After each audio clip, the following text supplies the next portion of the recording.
can't mount with that light. You can't mount with that light. Let's just put the light back on. It's too nice. Well, this is where it's about selling everybody else for 6, so we took that as a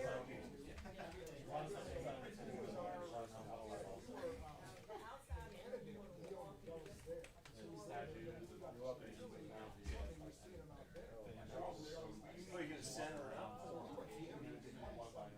gonna go type.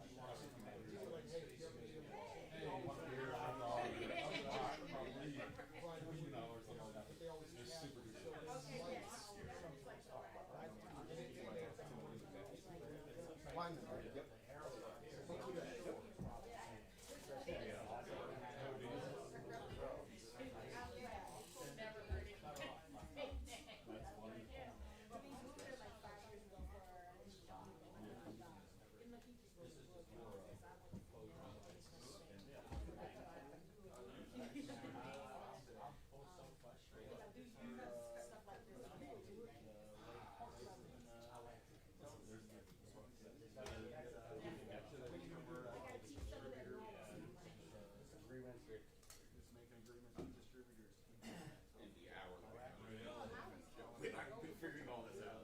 Yeah, I mean, it's funny because it's maybe survey done on fantasy draft.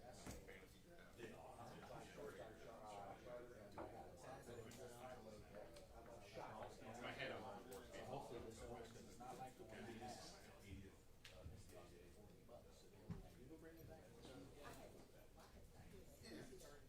that not exactly. I always fix it all. I have my oil change because some are free.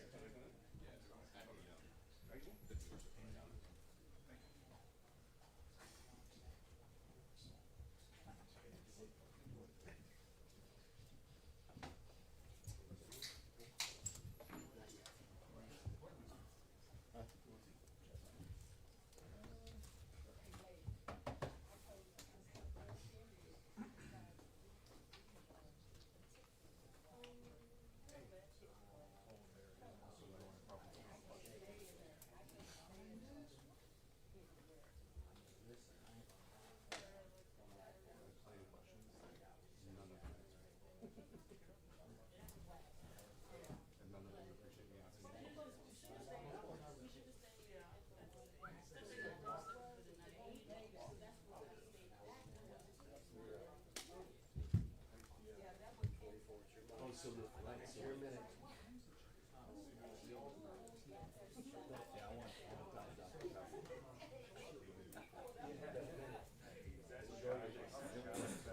yeah, exactly. That's me. You're right.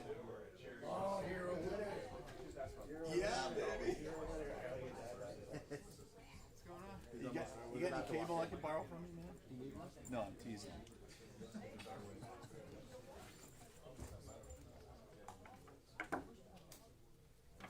We were worried about you, man. Oh yeah? Your legs don't go up any higher, by the way. Your legs are broken. Yeah, it's been sinking. Yeah, you have to go around the front of this run.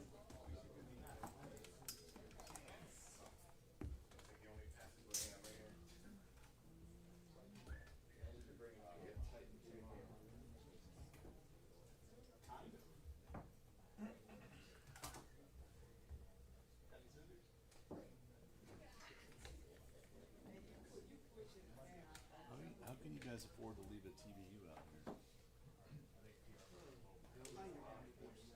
Yeah, but you don't need it like other crews don't need it. Oh, I see what you're saying. We have one just for sports. Oh. Do you have your own? Yeah.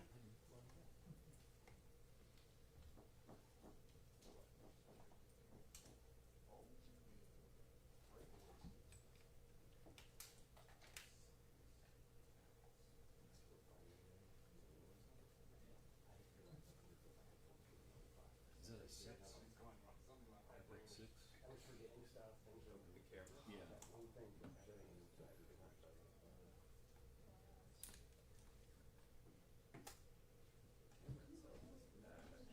Yeah.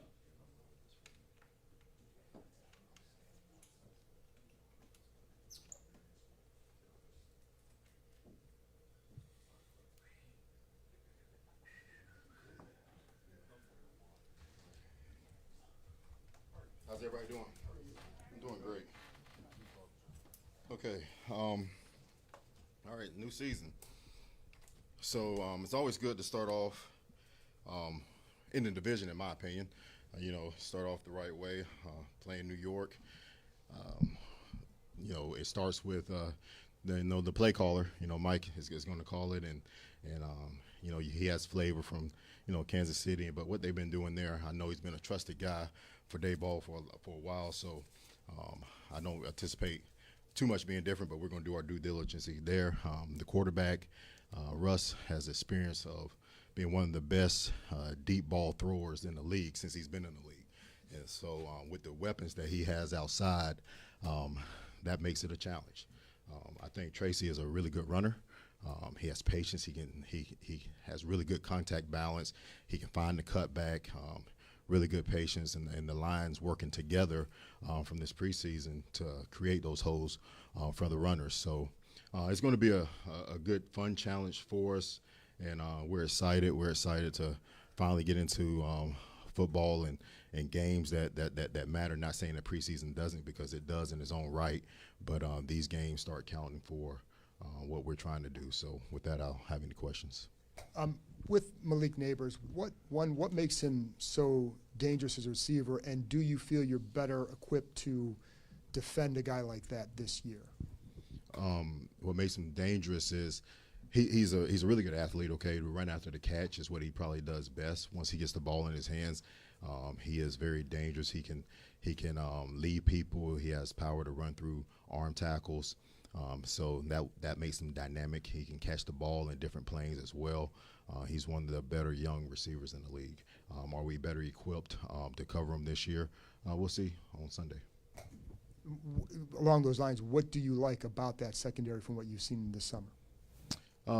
If you've been out there at practice, and we have to bring our practice to the game field. We've been really sticky. All right, we've challenged the press, been more of what I envision of our secondary being than what we were necessarily last year, from a standpoint of just being very aggressive and getting up. And so I've been pleased with the way that those guys have challenged routes and turned the ball over and communicating and doing those things. What have you seen from Vaughn in your limited time with him? And is there at all a challenge for you in sort of balancing where he's at in his career with, what he's capable of doing? That makes sense. Well, Vaughn, he's a professional. He's come in and really helped all the guys with all the knowledge that he's had over the years. I was with Julius Peppers later in his career when he came to Green Bay, and they're very similar with, very good pass rushers. They're different guys, but very good pass rushers. And so Vaughn still has a really very fast first step. He can bend. He's quick. And so all those athletic ability things he still has, and then with his knowledge, I'm excited to watch him play on Sunday. And then with Dorrance, he seemed to have a really good camp. In what ways did you see him take another step this year? A complete football player. He's not just a rusher. He's not a guy that just can play to run. He can do it all. He can play on first and second down outside. On third down, you can kick him inside. You can play, a 6 technique, 9 technique with him, 3 technique. He's just a complete football player. He's a really smart man. I know he doesn't say a lot, but he can communicate. And when we're running games or when we're changing things up front, he can communicate that with the other D linemen. So he's one of the leaders on this defense. And he's had, like you said, he's had a hell of a camp. So it's going to show up. Coach, when you look at the defense as a whole and going into the regular season, what has pleased you most about this defense? From practice, and practice is practice, it's just the play style. All right, we've been very aggressive, very intentional with what we've been doing. The communication is light time, just better than what it was at any point last year, and so I've been just pleased with how the guys are connected and playing as one, and playing with the aggression and the downhill mentality that we want to play with. And could you talk a little bit about your run defense and what you've seen there? We like I said, during the offseason, we were changing some of the techniques up front, and then we had added some players, and I think the D-line coaches have done an excellent job of getting the guys to understand how we want to play it, how we want to hit blocks. We have some larger, longer men up front that have the ability to do some of the techniques that we're going to ask them to do. So I envision that we're going to be much improved in the run area. Can you share a bit about the linebacker position group and what you've seen from them through training camp, and then, of course, expectations for going into the season?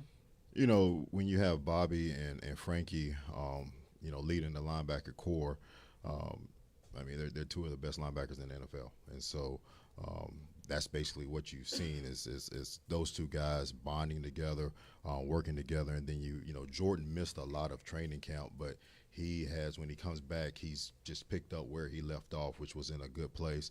And then we have the young guys, and the young guys are in a learning phase right now, and hopefully they won't have to get out there because we have the lead dogs playing.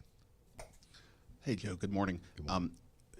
Talk about the secondary. I swear this is not a game plan question. Okay. But last year you guys, and candidly, didn't always have enough maybe cornerbacks out there to feel comfortable to do what you said you wanted to do. I think it's the opposite problem this year, plus the safety room. How does the coach sort of navigate? Yeah, you want to have certain people out there in certain packages, but you have three corners that you probably maybe want on the field at all times. You have multiple safeties. How do you kind of navigate that, the talent versus the scheme, as you kind of go through that? You know, back when I was in Green Bay, I think it was in 2014, we had a very, very talented secondary room. And I think out of that room, maybe through their career, 7 guys made Pro Bowls. You know what I'm saying? It was a very talented room. You had Micah Hyde, Casey Hayward, Sam Shields, Tramon Williams, Morgan. You had a ton of guys. And what I would go in there and tell those guys is the best guys play and the other guys watch. And that's just what it is. So the guys that deserve to play, they'll go out there and play, and we'll put packages for people to get, you know, guys on the field. But what I'm not going to try to do is to appease a guy, hurt the defense with trying to just get a guy on the field. No, get yourself into the package and you'll play, and we'll go from that standpoint there. So it's a good problem to have, but I'm not going to try to make somebody happy just to play them and hurt the defense. That's not going to be a part of what we do. Sticking with the secondary here, saw a lot of good stuff from Trey Amos during camp as he gets ready for his first game. Kind of what looks like a successful game for him. Are there certain ways that you'll give him help early on to kind of get him acclimated to NFL? That is a scheme question there.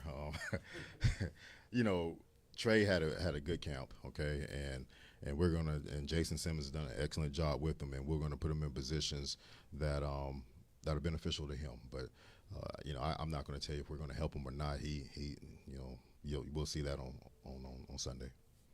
Coach, you talked about the length and the size of your defense, and you can clearly see that visibly. Do you feel like the speed that goes along with that, do you feel like now you have really the pieces that you need to be able to implement a fast and free type defense? Yeah, I think the speed's right there with the length and the size of the men. You know, especially on the back end, you know, you have an older guy and Jonathan Jones, but he still can run like a deer, you know, and Amos can run, and Trey's healthy, so not Trey, but Marshawn's healthy, so, you know, you'll be able to see his ability to hit the top end speed. So to answer your question, yes, I think we have what we need to go out here and play really good defense. Hey, Joe, over here. I know numerous times last year you expressed your frustration of not being able to finish games, getting off the field fourth quarter, getting those turnovers. How's that become a point of emphasis over the last couple of weeks training camp, and what type of improvements do you think we're going to see with this defense getting off the field and finishing games? You know, practice is practice, and we have to bring it to the field. But when we've had competition periods and done things such as that, we've done a really nice job. And so if we can do what we've done on the practice field on Sunday and on every game day, we'll be in the pocket that we need to be in. I've seen it in practice. Now we just have to do it in games. In practice last year, we weren't turning the ball over. We weren't beating the offense in those situations. It has been different this year. Talked about Russ's deep ball ability, kind of throws that moon ball. Is he still able to drop it in the bucket at this point of his career like he was previously, and how hard is that to defend? He hit one against us last year, you know, and won the damn game. So it was a bad call by me. And so because I understand, I know I've been against him enough to know that that's what he does best. And make that call in that situation wasn't very smart. So no, he can do it. That's what he does best. He throws the ball really good outside the numbers deep. He gives his guys a chance to go make a play, and not just gives them a chance to make a play. He places it very well on those deep balls. So he's one of the best that's done it, and he's done it for a very, very long time. Hey, Joe, you mentioned Vaughn. You added some experienced guys like him to a unit that was already pretty experienced. This might be a simplistic question, but what changes for you as a coordinator when you have so much experience on that defense? That's a good question. I don't think it's a very simplistic question, but what changes for me, I think, is the way that the guys study. So I can put a little bit more on their plate, because when you have veteran guys, not only Vaughn, but a Dietrich Wise, Jacob Martin, they know how to study. They're not just rookies that are just watching film. They understand how to study film, and so you can give them more nuggets and more nuances to the defense than you could give a younger type defense.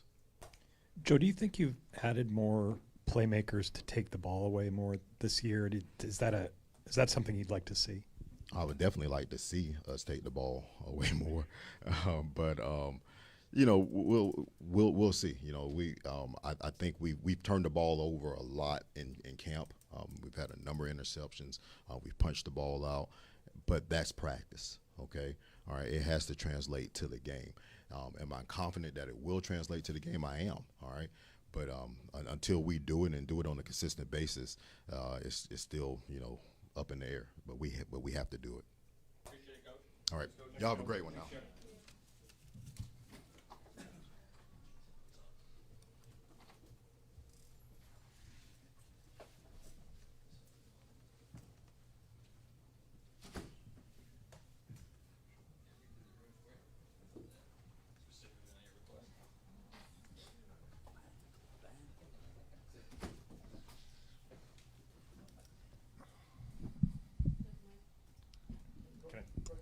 Cliff, what have you seen from Terry since he's been back, and can he be as big a factor in week one given the situation?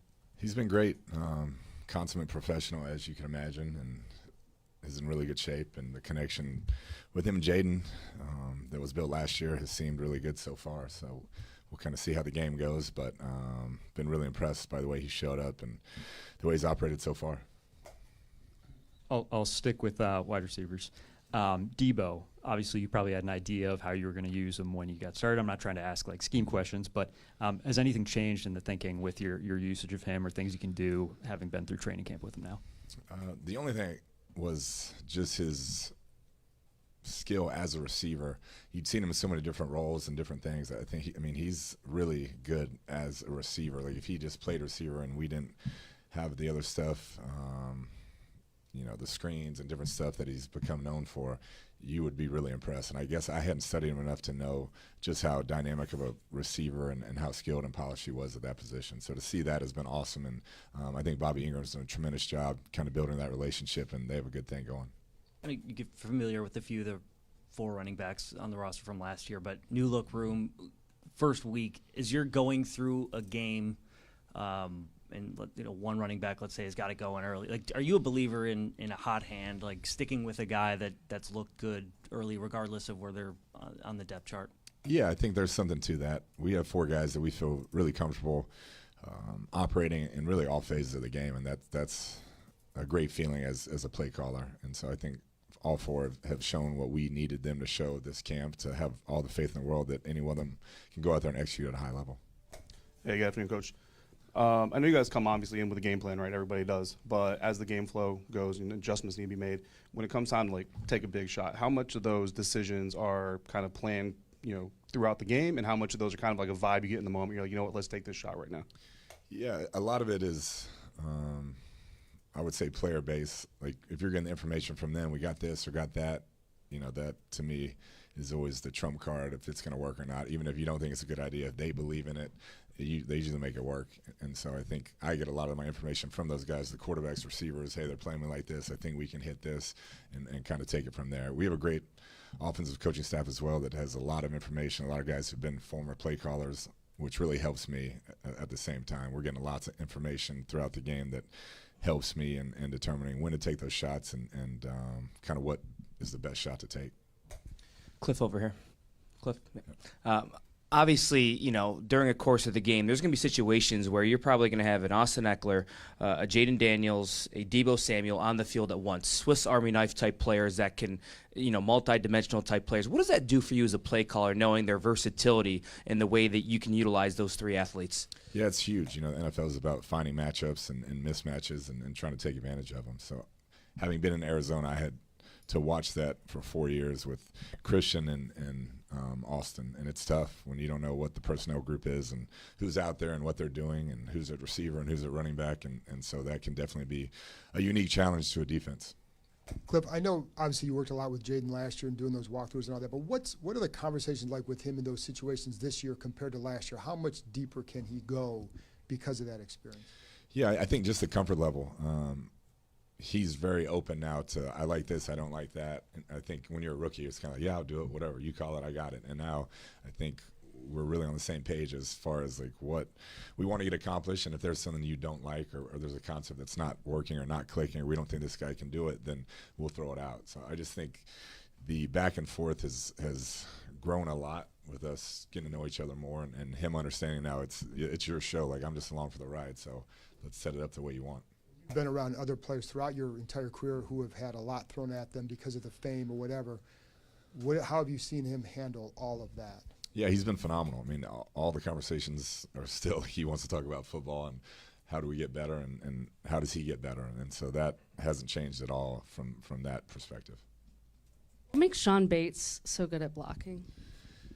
That's a great question. I think just the passion, determination to do it. He takes pride in that role. He could easily catch a lot more footballs than he does. I think he would in most offenses, but you have one of the great pass-catching tight ends in the league alongside him, and that takes away some of those targets. But just he has a want-to, a will, a desire, and there's nobody more respected in our locker room than John Bates because of that. I mean, we show those clips of him blocking in line every week, and it's one of our offense's favorite thing to watch. It's like how he gets after it up there. And so he's definitely gained a lot of big fans and respect within this organization because of the way he plays. And then Noah Brown, just his ability to draw PIs. What is he doing that allows him to do that so often? Yeah, he's one of the better route runners and technicians I've seen. I think he is so good at the top of routes and with his feet coming out of stuff that he gets up on guys and surprises them because he's so smooth in and out of transitions. And last year I thought he was really coming on, having a tremendous season, and then obviously the injury. But he's been great in camp, and so I'm excited to watch him play this year. Not every team has a player as dominant as a guy like Dexter Lawrence in the middle, paired with the edge rushers they have there. How good of a test is this week one for new revamped offensive line and, all the changes that have come in this offseason? Yeah, it's as good as we'll see, I have a feeling. With those guys, they've invested a lot in that group, and rightfully so, and they're very good. I think Lawrence is one of the premier players, defensive players in the league. There's no doubt. I mean, he's a game wrecker if you don't have a plan for him each and every snap. And then, the edge guys, I've always had a tremendous amount of respect for Burns and his style of play and kind of the relentless effort he plays with. And then Thibodeau, a top pick, and Abdul now. So the front seven is as challenges we'll face. And so we're going to have to be prepared and know it's going to be a knockdown, drag-out type game, just like they were last year. It came down to the wire in both games last year, and our team understands that. Cliff, you've been around a lot of guys who've gotten a lot of attention. Patrick, Jaden, obviously Kyler. All those might have been expected. I'm not comparing the attention that Bill is getting to that, but how surprised are you watching this journey of this 7th-round pick who played one game last year, getting a lot of attention going into his first NFL game? Yeah, it's been interesting. He's a guy who I have a ton of respect for his journey. There's no doubt. Like, to stay at Arizona and just rep on practice squad every day when you're in college, like, I wouldn't have done that. I would have got a job or done something else. I don't like football as much as he does, apparently. So for him to do that, go to an all-star game, and then just kind of earn the reps, and, like, he can't get enough. Like, he wants to know about it, wants to practice. Like, he's always trying to get to the front of the line, and so that's been really cool to see. We'll see how it all goes. But, yeah, it's a big hype train for old Bill. Hey, Coach. So for you, what are you most looking forward to in week one and in this season? really just getting this unit together and seeing how we play as a group. You know, I like the additions we made. I've loved how we practice and how we've worked and the connection the guys have, but you just never know till you get out there. And it's a great challenge. I think Shane Bowen does a tremendous job on defense, and with those pieces they added, it should be a heck of a challenge for us to see kind of where we're at. Do you actually call him Bill? I do.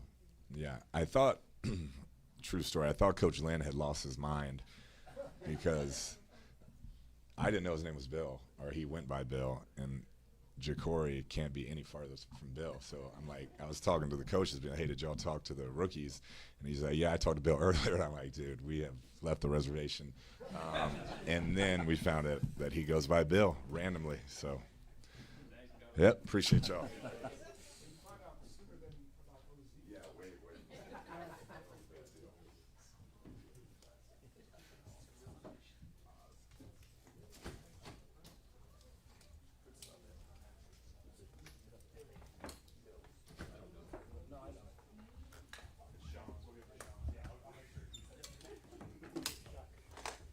Perfect timing. 2 minutes later, you missed it.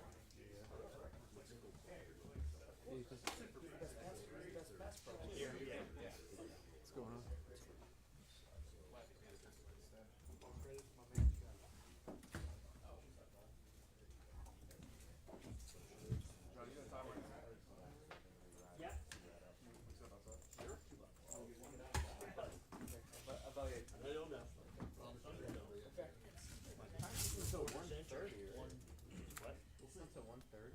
Yeah. Yeah.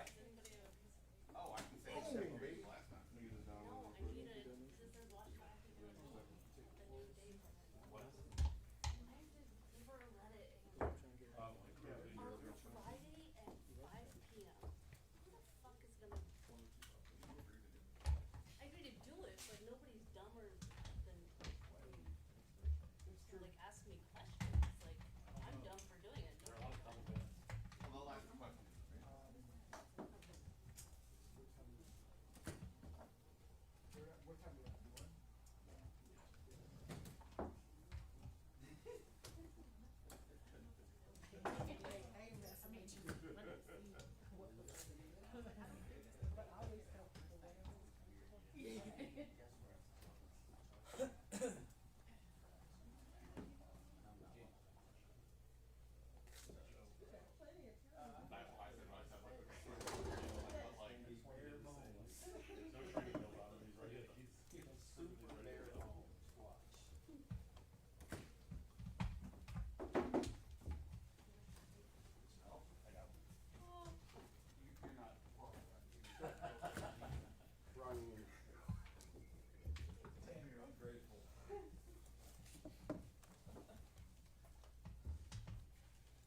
I started doing this, so I do that every week. And that's why I was listening to schools.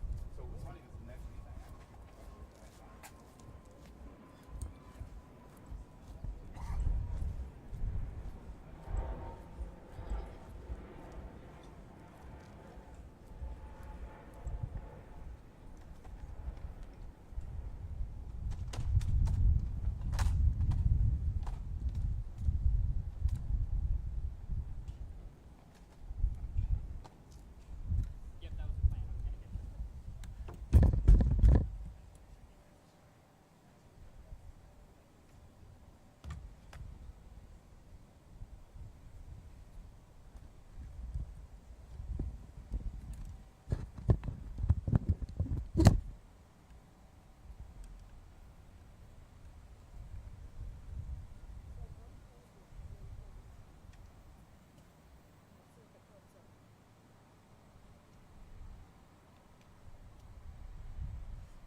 That's what I always say, that reset.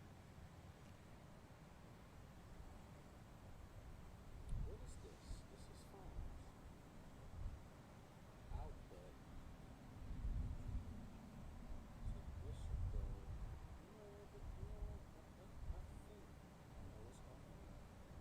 I can take this back. I think I figured this out. This is on. Yeah, that's working. So the device I have at home works perfectly fine, but I needed this for today because I am not using it. So what did you need this for? This is what, because I didn't have my normal device. So I have a device that looks like this, but has two holes, Yeah. and I plug this into the output, and the other end is a USB that connects to this, and then that goes there. But today the guy was like, this just kind of eliminates you having that second piece, but it's not working, so we're gonna see. So plug this in. They came up and said, hey, do you have an iPhone? Yeah, I do. Can I ask you a quick question? Sure. When I plugged this in, the screen came up and said, is this an headphones or other? How do I get to that prompt? Because it's not doing it. Not doing it at all? Unless, is that connected to a mic?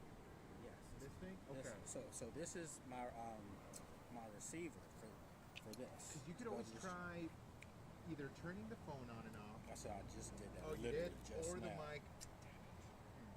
Let me see if I turn the mic. Yeah, if you turn the mic off, maybe it'll power cycle it again, then like reset it. Hopefully.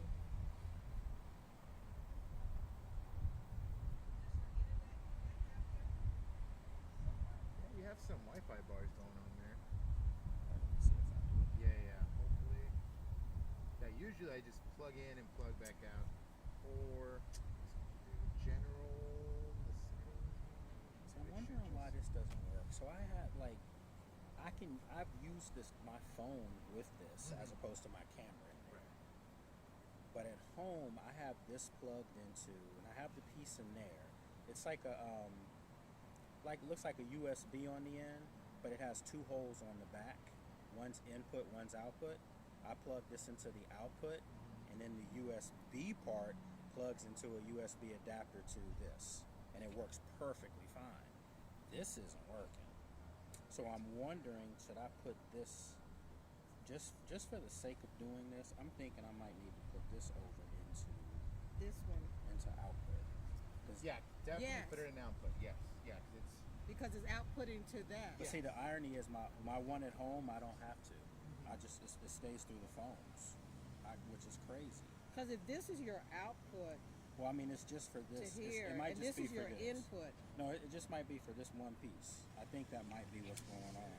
Because my other one, I always have to have it here, an output, and then that thing splits it. So I'm not sure, but we're gonna see. We're gonna see.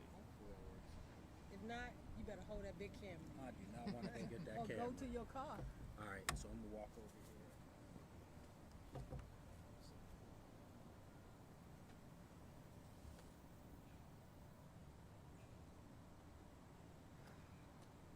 You didn't hear it? Huh? Oh no, you won't hear it until I stop and put it out. Please work.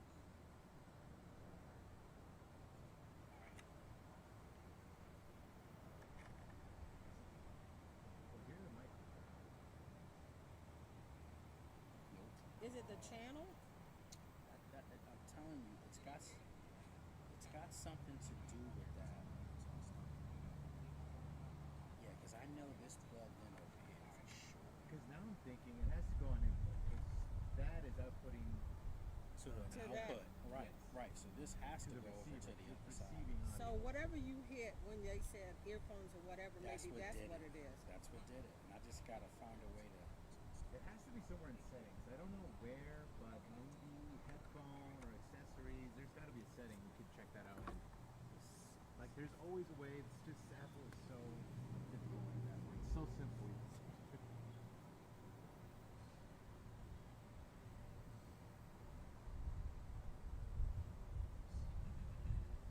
Microphone only is over really good anyway, but you can't use that for talking. Alright, so let's do this. So go to your settings and go to camera. Or go to audio. Do you have audio? Yeah, audio and sound package.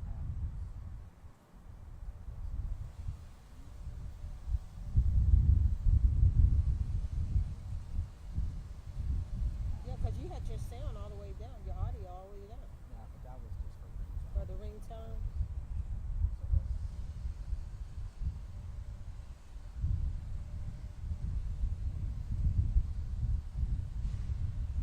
So it's really probably the camera.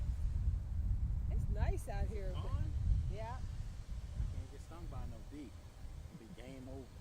Alright, so volume on the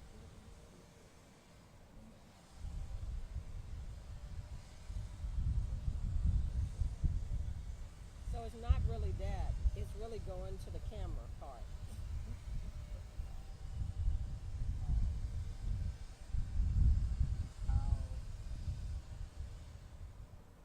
How do I access what's the screen called? Like what was the screen on? It said Your headset. Headset, microphone. Yeah, maybe, headset, yeah. microphone. the headset and microphone setting screen that comes up on an iPhone. Have y'all gone to smaller cameras at the station where they're? No, very few. It's only like MMJs and stuff like that. But us Photox always carry the big ones, which we're used to by now, I guess. Hey, yeah, you used to, Yeah. but everything has been. I see now. Everything is, smaller. Yes. The impact is the same. It really is. Those cameras should be better than my camera, honestly.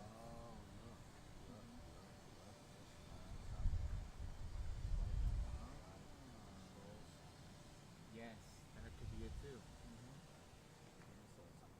Maybe this right here? No.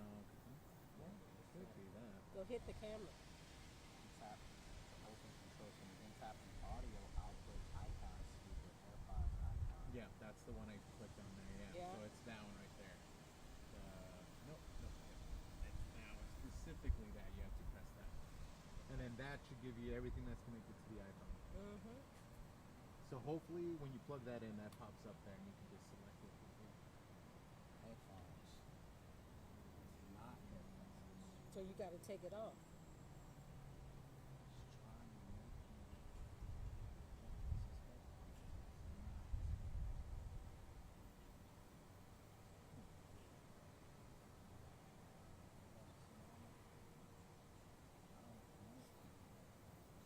Yeah, you could also. Yeah, no, definitely not headphones. 'Cause you could also try scrolling down, but that's the only thing you see.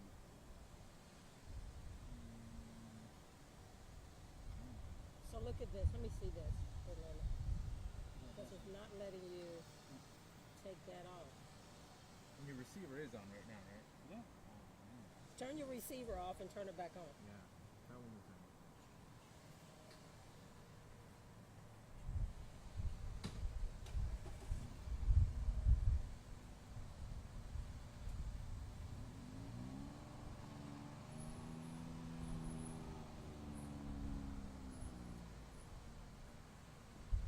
Did it power off?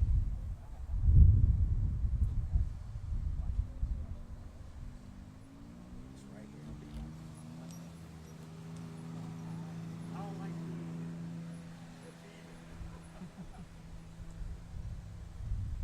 Yeah, because I think once he hit the button for headset instead of the other one, Right. and now he can't get it off. Yeah. So complicated. Shouldn't be.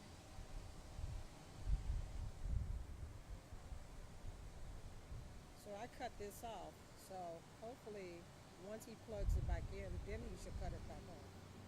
No, usually that's what does it. It's turning off and on. Hey, what I always tell people for repeat computers and stuff when I worked on the help desk, I said reboot. And I said not just reboot, turn it all the way off Yes. and back on, because rebooting doesn't reset it. No. And No, most people be restarting like, is a good thing. Yep. can you do it? No, just turn it all the way off. Turn it off, wait 30 seconds, turn it back on. And it resets everything. Yeah. It's almost like, Mhm. oh, okay. Exactly. Installs, updates, all that stuff. So yeah, hopefully that'll do it. So I turned this off, and before you turn it back on, plug it in. That's all you did was turn it off, right? Yep. So Because I spent so- hours setting this so thing up. plug it back in. Oh no. See, this is what I was gonna say. This right here is what I normally use, and I plug it into this, To that. See, that's which is simpler, tape out. Yeah. Okay. So the problem is I don't have my connector that For that that. attaches, that ends just like that. So it's basically like this. Yeah. And then you just plug that in, and it's crystal clear, works perfectly fine, goes up to 100 feet. So what I'm thinking is, since I No, have use this first, and then cut it back on. I don't think that's it. Oh, it's the same thing. It's not a headphone. And that's so that's not it. So what I'm thinking is going on here is this. I'm gonna see if I can do this.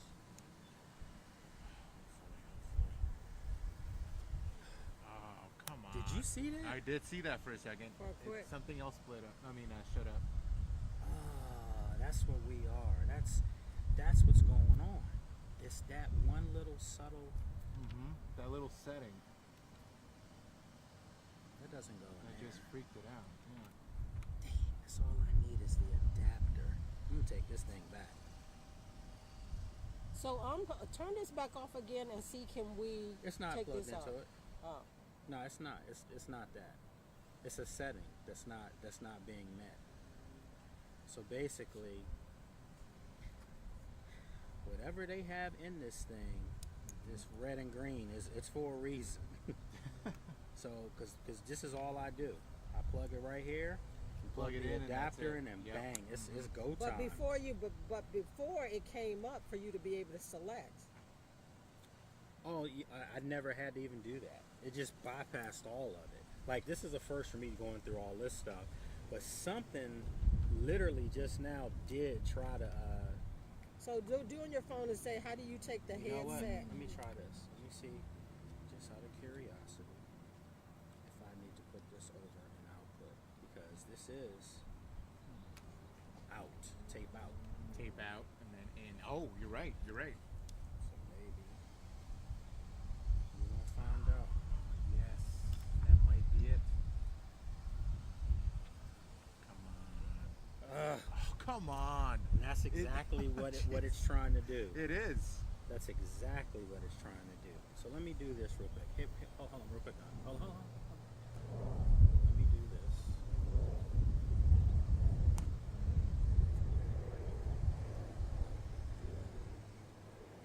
one of the reasons why I got this was because this works with the phone, and it's been great when I've used it. All right, so let me just go back.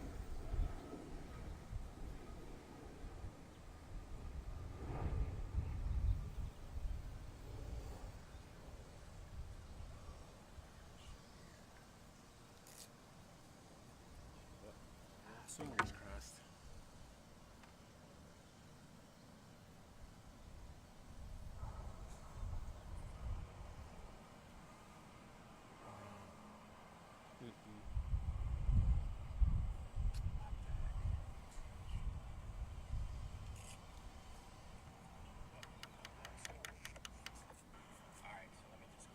This is ridiculous how I mean what I have at home literally looks like a USB port on the end. Right, and then you just put it on top. Yeah, I'm and then assuming. and then it just goes. It's like Gotta work this the light into a USB adapter you connect to. I wonder if anybody in the inside has one. There's bound to be that because I never mess with the iPhone stuff recording, but there's bound to be something in there. Because I'm telling you, Has I that- want y'all. yeah. I want y'all to see this Yes. though. Okay, because turn the your station. phone off again. Turn your phone all the way off again, and then go back to the ear It's not. phones. It's not that. It's literally. So I truly believe. But I mean, you this still- red thing, this red and green works for a reason. But you still should be able to click that off of headset. That's the reason I'm saying go. It's not. You can't because it's not. It's not recognizing what. Like so, whatever this red is, it's an output. Yeah. And whatever the green is an in, like for your headsets. So it's distinct. This is made for that. That's what it is. That's But probably what it is. Yeah, these aren't. This isn't made for that. This Yes, is. that probably doesn't have an output or It input. doesn't have that. But That's even exactly without right. you even plugging anything in, you should be able to go into your phone and Yeah. take and Nope. click it off of that. It's strictly for Headsets. headphones. Yeah. Yeah. So that's Okay. literally an adapter for That's it. headphones. So that's the reason I'm why taking it's this probably back. messed. But you should be able still to take that off your phone as far as I mean, headset. you would think this would be the ticket right here. That's the thing, yeah, because that is also That's an all. adapter That's for headphones. it's an adapter So, for, yeah. but maybe for headphones. Yeah, not a microphone. Not a which microphone. That'll do it. So he gave you the wrong hookup. They didn't have. They didn't have. I looked all over that store for the adapter for this, but he said you should be able to not use No, this but and he use should have this. saw that said headset. Yeah, Yeah, because you can see the little icon. It says headphones. So what I'm gonna do? I'm gonna. Now cut it ask- back on to see if you can take it off, because your phone, whether that hooks in, you should be able to take that off of headset. I mean, if a headset, but the thing is, that's a headset adapter. But your phone ain't even plugged in right now. Oh no, it's so not gonna be on that now. Go see it. Oh yeah, I promise you, it's not gonna show up on there now because there's nothing plugged in. Yeah, it only does that when you plug something in. So like right here. Yeah, there's nothing in there. See, but It's it's no, it's oh, iPhone. it's still saying And phone. that's what we need. We needed It's to the say phone. that. Yes. Yeah. But this is good that I walked through this because I've learned Yeah, something. now you So know that how to means return it. that Yeah. this one too is. Oh no! not- Oh no! This is just for a headset. Yeah. I mean, that's Both of 'em. they're useless. Yeah. And I'm taking that back soon as I leave here. Yeah, because that's all for headphones. Because Yeah. that's I just basically paid all it $40 is. for that thing. Yeah, it has no, For no reason. ability to record or The capture thing, audio. and obviously the thing that I have for this, I got it on Amazon, which is the go-to